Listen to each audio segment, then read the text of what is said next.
கொஞ்சம் ஒரு சீரியஸான டிஸ்கஷன், சீரியஸ், ரொம்ப சீரியஸ்.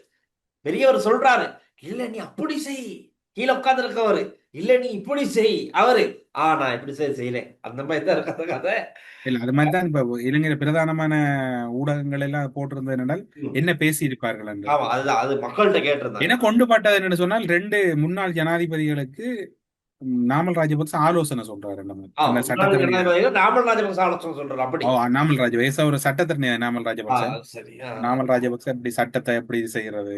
நான் எனக்கு அதான். என்ன கண்ணோட்டத்துல வந்து அது என்னன்னா சொன்னா, இப்ப இவங்க ரெண்டு பேத்துக்குமே சட்ட சிக்கல் இருக்கு. நாமல் ராஜபக்சவுக்கும் பல கேசுகள் இருக்கு. கோட்டாபய ராஜபக்சேக்கு இப்பதான் பரபரப்பா போய்கிட்டு இருக்கு.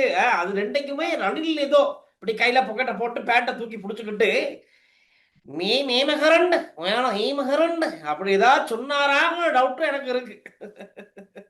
அவரே சொல்லல அவருக்கும் இப்ப கேஸ் என்ன வர்றது. அவரும் கேஸ் ஓடிக்கிட்டு தான் இருக்கு. நேத்து கேஸ் போயிட்டு தானே வந்தாரு.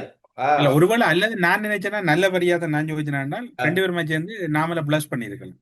அப்படி நீ ஆசைப்படுறோம். கிடையாது நாங்க எங்கட கண்ணோட நீ வந்து ஜனாதிபதி ஆகிற நாங்க பார்க்க வேணும். 2029 நீதான் அப்பு, நீதான் அப்படிங்கிற மாதிரி.